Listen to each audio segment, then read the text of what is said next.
ایک تصور ہے کہ جو کچھ بھی ہم یہاں پہ کر رہے ہیں، ٹھیک ہے نا، یہ جو دنیا ہے یہ آخرت کی کھیتی ہے، یہ بالکل جیسا یہاں کر رہے ہوں گے ویسا وہاں کاٹیں ویسا ہی ہم کبھی یہ نہیں ہو سکتا کہ آپ نے جو کا بیج بویا ہو تو گیوں نکل آیا اس میں سے، جو بیج بویا ہے وہ نکلے گا اس میں، ٹھیک ہے۔ اور جیسے کہ گفتگو کا بھی مطلب بھی کر رہے تھے، دیکھیے تصور کیا ہے ہمارے یہاں نا عذاب کا، کہ جو قبر ہے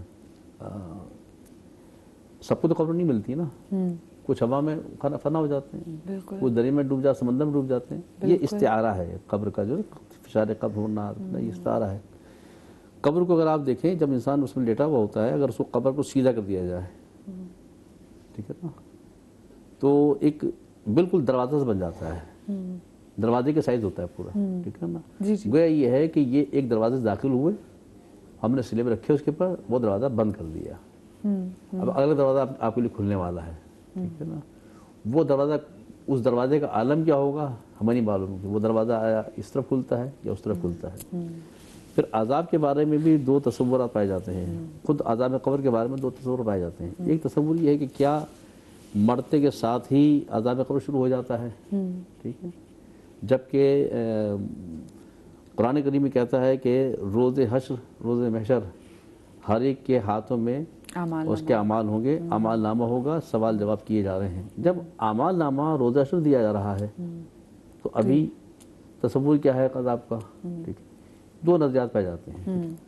تو اس پہ جیسے ڈاکٹر صاحب نے اپنی گفتگو میں کہا تھا، اس طرف اشارہ کرتے ہوئے دیکھیے دو طرح کے جو لوگ ہوتے ہیں، وہاں پر بھی تو معرفت کی سوال ہے نا۔ ایک وہ لوگ ہوتے ہیں کہ جنہوں نے دنیا میں آنے کے بعد توحید پر، نبوت پر ایمان لائے، کلمہ پڑھا، تعلیمات اسلامی کو اختیار کیا، گناہ ان سے بھی ہوئے، غلطیاں ان سے بھی ہوئیں۔ ایک وہ لوگ ہوتے ہیں کہ جنہوں نے آنے کے بعد خدا کا انکار کیا، رسالت کا انکار کیا، دین کا انکار کیا۔ اور وہ لوگ اسپیشلی جو کہ آج کل ہم دیکھ بھی رہے ہیں کہ مسلمان گھروں میں پیدا ہوتے ہیں، مسلمان ہوتے ہیں، لیکن اس کے بعد پھر جاتے ہیں، وہ جب دیکھنے کے جو ایتھیسٹ ہو جاتے ہیں۔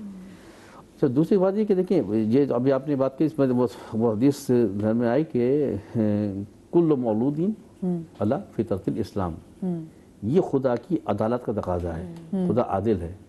خدا جو ہے اللہ تعالیٰ جو ہے ہر پیدا ہونے والے کو فطرت اسلام ہی پر پیدا کرتا ہے۔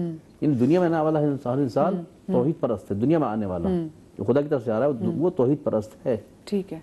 اس کو جو معاشرہ، ماحول جس گھر میں آ رہا ہے وہ اس کو ویسا بنا دیتے ہیں جیسا وہ ماحول ہوتا ہے، وہ ٹھیک ہے نا۔ فطرتاً اللہ نے ہر ایک کو صحیح بنایا، ٹھیک ہے۔ خدا نے فطرت صحیحہ پر انسان کو پیدا کیا ہے، اگر فطرت صحیحہ پر انسان کو پیدا نہ کیا ہوتا تو عدالت الہی پر حرف آئے گا کہ اے اللہ تو نے مجھے اس فطرت پیدا کیا، تو نے یہ جو ہم دنیا میں آنے کے بعد مسلم ہو غیر مسلم ہو، مسلمانوں کے اندر جو تقسیم ہو جاتی ہے یہ ہماری فطرت ثانیہ کہلاتی ہے۔ صحیح۔ اچھا، کالر ہمارے ساتھ موجود ہے راحیلہ۔ السلام علیکم جی۔ وعلیکم السلام ورحمۃ اللہ وبرکاتہ، جمعۃ المبارک آپ لوگوں کو۔ آپ کو بھی بہت بہت مبارک ہو راحیلہ جی۔ کیا میرا سوال آپ سارے علماء دین سے ایک ہے، تو آپ پلیز میری رہنمائی یہ کریں کہ ایک انسان ہے اپنی محنت سے بہت کچھ حاصل کر لیتا ہے اپنی محنت سے، لیکن جیسے کہتے ہیں یتیموں کا حق نہیں مارو، لیکن کچھ جگہوں پہ ایسا ہوتا ہے کہ یتیم کہتے ہیں یہ ہمارا ہی حق ہے، جو ان کے پاس ہے یہ ہم کو ہی مل جائے، کچھ جگہوں پہ ایسا بھی ہوتا ہے۔ تو آپ پلیز یہ بتائیے آخرت میں ان کے لیے کیا حکم ہے جو کسی کا بلا وجہ کا حق کھا لینا اور یہ کہہ کے کہ ہم تو یتیم ہیں، اس پہ بھی روشنی پلیز ڈالیں آپ، ان میں چاہے وہ بہنیں ہوں چاہے کوئی رشتے دار ہو، تو ان کے لیے کیا آخرت ہماری کیا رہنمائی اللہ تعالیٰ کی طرف سے ہوتی ہے؟ کیونکہ بھی پچھلے دنوں ایک ایسا کیس بھی سامنے آیا تھا کہ جس میں بہنوں کو تو حق ادا کر دیا گیا تھا، لیکن اس کے باوجود بہنوں نے کہا کہ نہیں، ہمیں جو آپ کا باقی ماندہ گھر ہے، میں نے دیکھا کہ انہوں نے کہا ہمیں اس پہ حق چاہیے۔ جی قرآن کریم اس کے لیے صراحتاً ہے، ان الذین یأکلون اموال الیتامی ظلما انما یأکلون فی بطونہم نارا وسیصلون سعیرا، کہ جو لوگ یتیموں کا مال ناحق کھاتے ہیں تو وہ اپنے پیٹوں کے اندر آگ بھر رہے ہیں، آگ کھا رہے ہیں اور عنقریب دوزخ میں داخل ہوں گے۔ یہ تو ان کے لیے صراحتاً وعید ہے کہ واقعتاً اگر یتیموں کا مال کسی نے کھایا ہے تو دنیا میں ہی وہ آگ اپنے پیٹ میں بھر رہا ہے، اس میں کوئی شک نہیں، اور آخرت میں بھی ظاہر ہے وہ دوزخ کا عذاب بھگتے گا۔ اور یہ صرف یتیموں کا مال نہیں بلکہ عام مومنین کا بھی، کسی بھی انسان کا، ایون غیر مسلم کا بھی، اگر کسی نے کوئی مال کھایا ہے تو کافی پہلے، سمجھا آج سے 50-60 سال پہلے یا اس سے بھی تھوڑا اور پہلے کر لیں، جو انڈیا کے مفتی حضرات تھے، ان کی تحقیق تھی کہ 1 پیسے کے بدلے اگر ناحق کسی کا کھائے تو 700 مقبول نمازیں اس کی کمپنسیشن میں اس کے بدلے میں دی جائیں گی.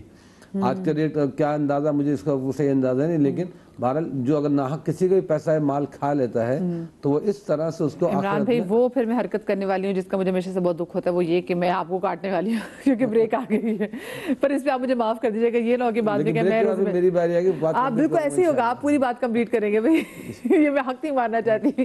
چھوٹی سی بریک لے رہے، بریک کے بعد میں ہوتا ہے.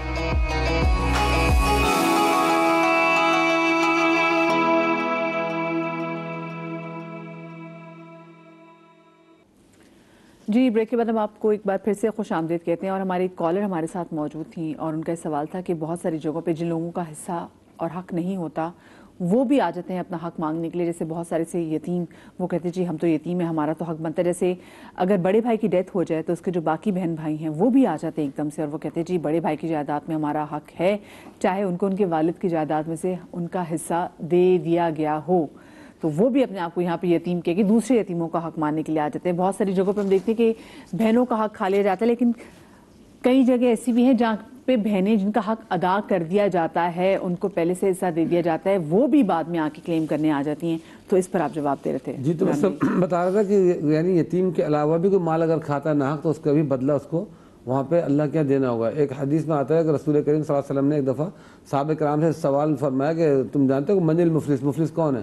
تو لوگوں نے کہا کہ وہ جس کے بعد درہم دینار نہ ہو. تو آپ نے فرمایا نہیں، مفلس وہ ہے جس کے بعد نماز، روزے، حج، زکوٰۃ، تلاوت، عبادت خوب ڈھیر ہوں، اور آخرت میں جب وہ پہنچے تو اس کے پھر وہ حقوق طلب کرنے والے بھی بہت ہوں. کوئی کہے گا اس نے میری غیبت کی، کوئی کہے گا اس نے میرا مال غصب کیا، کوئی کہے گا کہ جی اس نے مجھے گالی دی، اور اس کے بدلے میں پھر اللہ تعالیٰ ان کو بدلے کے طور پہ اس کی نیکیاں دینا شروع کر دیں گے کہ بھائی اس کو نیکیاں فلاں کو دے کے ان کا حساب برابر کرو. جب سب برابر حساب ہو جائے گا تو آخر میں پھر بھی بہت سے حساب والے باقی رہ جائیں گے. وہ کہیں گے ہمارا حساب تو نہیں چپتا ہوا. تو اللہ پاک فرمائیں گے اب ان لوگوں کی برائیاں لے کے اس کے نیک بندے کے کندھے پہ ڈال دو، اور جو برائی جس کی اس کو لے کے اس پہ ڈالتے جائیں گے. پھر اللہ تعالیٰ اس کو کہیں گے اس کو دوزخ میں ڈال دو. تو یہاں پہ جو بھی مالی غصب کر رہا ہے کسی بھی قسم کے یا کوئی بھی حق تلفی کرتا ہے، یہ سب برباد ہوں گے. کل ہی میں پان کے کھوکے پر کھڑا تھا، میرا پرانا دوست ہے، وہ پان وان کھا رہا تھا، تو اس کی دیوار میں بہت سارے حساب پوائنٹر سے لکھے ہوئے تھے. میں نے کہا یہ کیا پوری دیوار میں پرنٹ کرنا ہے؟ بس عمران میں کیا بتائیں، بہت سے لوگ آتے ہیں ادھار چلتا رہتا، پیسے کچھ تو دے جاتے کچھ نہیں دیتے. پھر ایک خاص طور پر اس نے بتایا کہ ایک کا جو ہے نا وہ کچھ ادھار چڑھ گیا، وہ کھاتا رہا، پان کھاتا رہا. اب وہ کئی مہینے سے کافی ٹائم سے غائب ہے. تو میں نے اس کے نیبر سے کہا کہ بھائی، پڑوسی سے کہا کہ اس کے پیسے کہو بھجوا دے. تو 4-5 دفعہ کہلوانے کے بعد اس نے آخر کہا کہ بھائی اس بندے سے کہہ دو، قاسم نام لے کے، کہ میں پیسے نہیں دوں گا. کلیئر اس نے کہہ دیا. تو کہنے لگا مجھے اطمینان نہیں ہوا. جب اس نے کہہ دیا کہ نہیں دوں گا تو وہ دے گا نہیں. تو اس سب کے لیے یہ وعید ہے. دوسرا آپ کا سوال تھا جو مفتی نور صاحب نے کیا تھا کہ عذاب کب شروع ہوتا ہے، دوزخ میں فوراً کیسے چلے جاتا ہے. حدیث شریف میں آتا ہے کہ جیسے ہی انسان کی روح قبض ہوتی ہے نا، مومن کی روح تو ایسے قبض ہوتی ہے جیسے مشکیزہ کھول لیا جائے پانی ایک دم آرام سے نکل جائے، اور کافر کی روح ایسے قبض ہوتی ہے جس طرح کوئی خاردار کانٹے کے اوپر روح ڈال کے کھینچی جا رہی ہو. وہ اسی وقت سے والا شروع کر دیتا ہے. پھر آپ نے فرمایا کہ جیسے ہی روح قبض ہو جاتی ہے تو نیک و بد کے اندر فرق یہ ہوتا ہے کہ بد جو ہے نا وہ ہائے پکار رہا ہوتا ہے، چیخ رہا ہوتا ہے کہ مجھے قبر کی طرف نہ لے جاؤ. لیکن آپ نے فرمایا کہ اس کو جلد اس کو بھی قبر تک پہنچاؤ، کہ اگر برائی ہے گن کو اپنے کاندھوں پہ نہ رکھو زیادہ، اور اس کو جلدی سے دور کر دو. اور جو نیک شخص ہوتا ہے اس کو وہ کہتا ہے مجھے جلد اپنے ٹھکانے پہنچاؤ، اور اس کو ایسا محسوس ہوتا ہے گویا کہ وہ کوئی تھکا ہو مسافر بہت سفر کر کے آئے ہو اور اپنی جلدی سے اپنی بستر اور آرام گاہ پہ جانا چاہتا ہو. جب وہ چلا جاتا ہے حساب کتاب اس کا ہوتا ہے، بٹھایا جاتا ہے. اب اگر وہ منافق ہے، کافر ہے، تو اس سے فرشتے سوال کرتے ہیں کہ بھئی تمہارا رب کون ہے؟ تو ہاں ہاں لادری. پوچھتے تمہارا نبی کون ہے؟ ہاں ہاں لادری. یعنی اس کا مطلب ہوتا ہے ہاں مجھے تو کچھ پتہ ہی نہیں ہے، تمہارا دین کیا؟ ہاں ہاں لادری. لیکن جو مومن ہوتا ہے ہر بات کا جواب دیتا ہے پریکٹیکلی.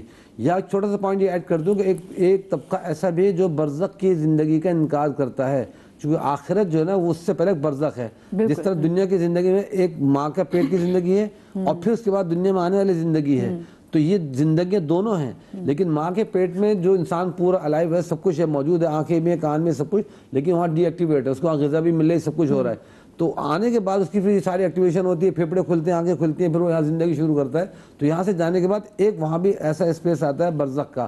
وہاں برزخ کے اسپیس کے اندر اس کو ساری چیزیں فیل ہوتی ہیں. پر آپ نے فرمایا کہ اگر وہ منافق ہے، کافر ہے، تو اس کی قبر اس کو بھینچنے لگ جاتی ہے، اور اتنا بھینچتی ہے کہ اس کی یہاں کی پسلیں یہاں دائیں بائیں آر پار ہو جاتی ہیں.